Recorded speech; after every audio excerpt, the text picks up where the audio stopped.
Daily Bible reading, Romans chapter 14, verses 1 through 18. Now as for a person whose trust is weak, welcome him, but not to get into arguments over opinions. One person has the trust that will allow him to eat anything, while another whose trust is weak eats only vegetables. The one who eats anything must not look down on the one who abstains, and the abstainer must not pass judgment on the one who eats anything, because God has accepted him. Who are you to pass judgment on someone else's servant? It is before his own master that he will stand or fall, and the fact is that he will stand, because the Lord is able to make him stand. One person considers some days more holy than others, while someone else regards them as being all alike. What is important is for each to be fully convinced in his own mind. He who observes a day as special does so to honor the Lord.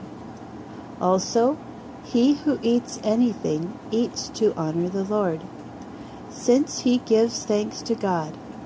Likewise, the abstainer abstains to honor the Lord, and he too gives thanks to God.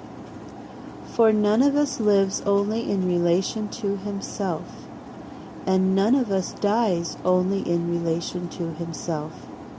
For if we live in relation to the Lord, and if we die in relation to the Lord. So whether we live or die, we belong to the Lord. Indeed, it was for this very reason that the Messiah died and came back to life, so that he might be Lord of both the dead and the living.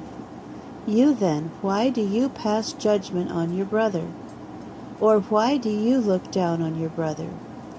For all of us will stand before God's judgment seat, since it is written in the Tanakh, "As I live, says Adonai, every knee will bend before me, and every tongue will publicly acknowledge God."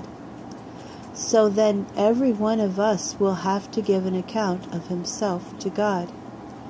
Therefore, let's stop passing judgment on each other. Instead, make this one judgment: not to put a stumbling block or a snare in a brother's way. I know, that is, I have been persuaded by the Lord Yeshua the Messiah, that nothing is unclean in itself. But if a person considers something unclean, then for him it is unclean. And if your brother is being upset by the food you eat, your life is no longer one of love. Do not, by your eating habits, destroy someone for whom the Messiah died. Do not let what you know to be good be spoken of as bad.